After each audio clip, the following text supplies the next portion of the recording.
आप सबको 2024 की गर्मियां तो याद होंगी, जहां दिल्ली में, राजस्थान में टेम्परेचर 50.5 डिग्री सेल्सियस तक पहुंच गया था। तब हमें लगा शायद यही एक्सट्रीम है, but we haven't seen anything yet.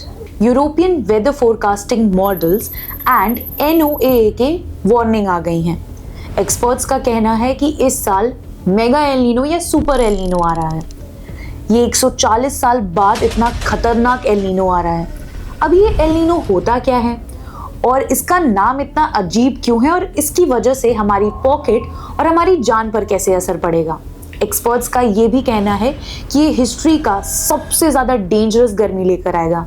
तो चलो समझते हैं। सबसे पहले जानते हैं कि इसका नाम एल नीनो क्यों पड़ा।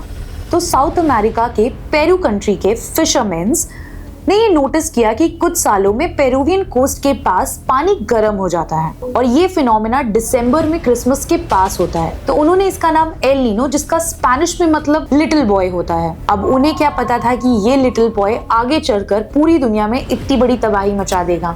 इसका सबसे डेंजरस एग्जाम्पल हमें मिलता है 1877 में। तब ब्रिटिश रूल था और मद्रास प्रेसिडेंसी में हजारों लोगों की जान चली गई थी भूख से, गर्मी से। और सिर्फ इंडिया में ही नहीं, चाइना में 2 से 3 करोड़ लोग की जान चली गई थी। इनफैक्ट अदर कॉन्टिनेंट्स में, कंट्रीज में, जैसे ब्राजील, मोरक्को जैसे कंट्रीज में भी बहुत लोगों की जान गई थी ड्रॉट की वजह से, फेमाइन की वजह से।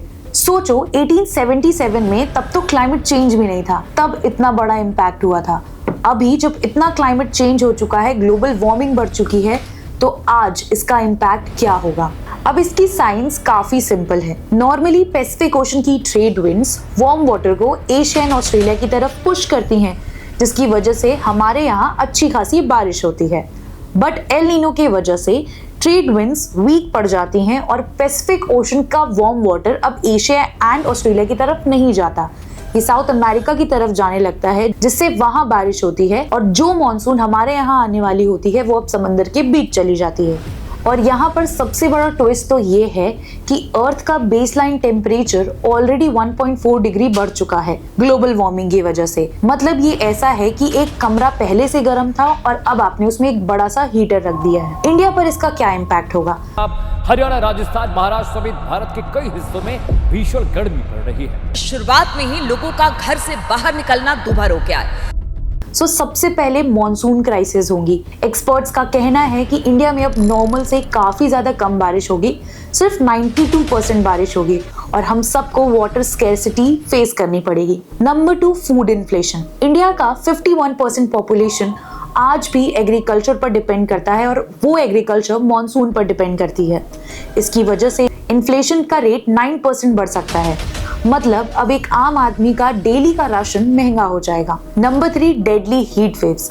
हीट वेव्स इतनी ज्यादा आएंगी कि आप बर्दाश्त नहीं कर पाएंगे।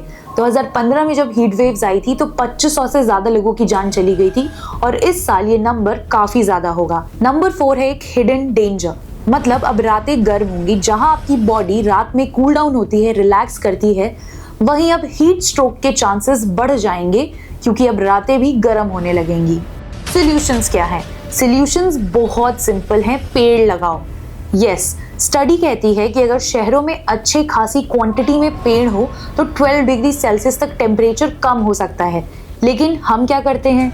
सिर्फ 2024 में 18,200 हेक्टेयर के प्राइमरी फॉरेस्ट काट दिए।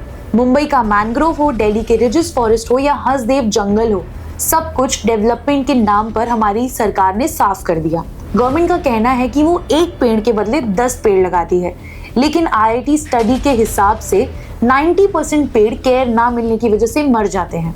ग्लोबल वार्मिंग को तो हम अकेले रोक नहीं सकते, लेकिन कुछ प्रिकॉशंस हैं जो हम ले सकते हैं। सबसे पहले personal protection.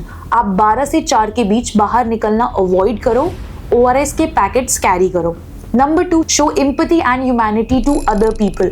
Delivery boys, security guard, आप उन्हें पानी ऑफर कर सकते हो या जो उन्हें इस गर्मी में राहत दे वो दे सकते हो। Number 3, shift to solar panels.